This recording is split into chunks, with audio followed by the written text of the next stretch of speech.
Assalamualaikum warahmatullahi wabarakatuh. Kembali lagi bersama saya, Sari Septiani, dengan NPM 1910 6310 30141.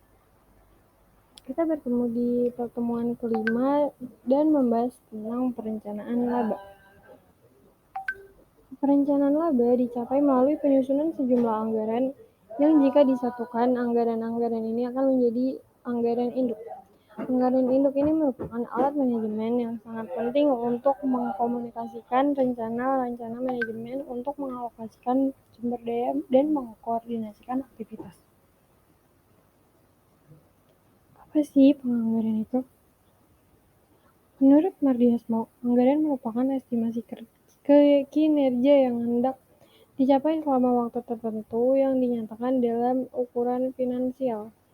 Sedangkan penganggaran adalah proses mempersiapkan anggaran. Lalu ada tujuan penganggaran. Tujuan penganggaran ada dua, yaitu tujuan perencanaan dan tujuan pengendalian. Tujuan perencanaan yang dimulai dari merumuskan tujuan hingga menyusun anggaran untuk mencapai tujuan tersebut.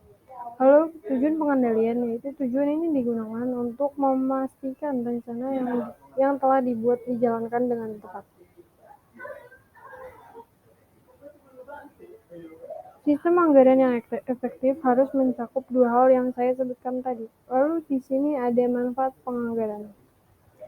Yang pertama ada sebagai alat komunikasi manajemen, lalu sebagai alat pemeriksaan secara darurat saat nanti ada masalah di masa depan, lalu sebagai alat alokasi sumber daya di berbagai organisasi, sebagai pengungkapan potensi masalah sebelum masalah itu datang, mengkoordinasikan aktivitas seluruh organisasi agar orang-orang dalam organisasi berada di tujuan yang sama, lalu sebagai alat untuk mengevaluasi kinerja selanjutnya. Lalu kita masuk ke anggaran induk. Anggaran induk mengandung sejumlah anggaran terpisah, tapi anggaran-anggaran ini saling berkaitan satu sama lain. Di sini ada bagian anggaran induk. Anggaran penjualan membantu menentukan jumlah yang perlu diproduksi jadi anggaran produksi dan disusun setelah anggaran penjualan tersusun. Anggaran produksi kemudian digunakan untuk menentukan anggaran biaya produksi yang meliputi anggaran bahan langsung, tenaga kerja langsung, dan overhead pabrik. Anggaran-anggaran ini kemudian digabungkan dengan data dari anggaran penjualan dan anggaran administrasi serta penjualan untuk menentukan anggaran kas. Setelah anggaran kas disiapkan, anggaran laba rugi dapat dibuat, kemudian anggaran laporan posisi keuangan juga dapat dibuat. Langkah pertama dari penyusunan anggaran adalah menyiapkan anggaran penjualan. Anggaran penjualan merupakan tabel terperinci yang menunjukkan perkiraan penjualan selama periode anggaran. Anggaran penjualan yang akurat merupakan kunci bagi proses penganggaran secara keseluruhan. Seluruh bagian anggaran lain-lain dalam anggaran induk sedikit banyaknya tergantung pada anggaran penjualan. Lalu anggaran produksi disusun setelah anggaran penjualan. Anggaran produksi menampilkan jumlah unit yang harus diproduksi selama setiap periode anggaran untuk memenuhi rencana penjualan dan juga untuk menghasilkan persediaan akhir yang diinginkan. Anggaran bahan baku langsung dapat disusun setelah kebutuhan produksi selesai dihitung. Anggaran bahan baku langsung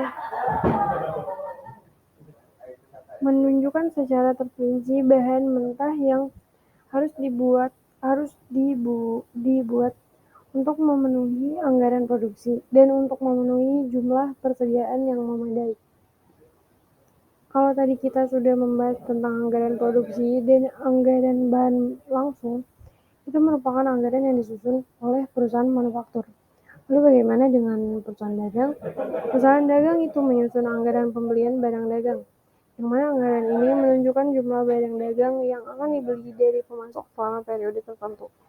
Perusahaan dagang menyusun anggaran persediaan seperti pada gambar untuk masing-masing jenis barang yang terdapat dalam persediaan.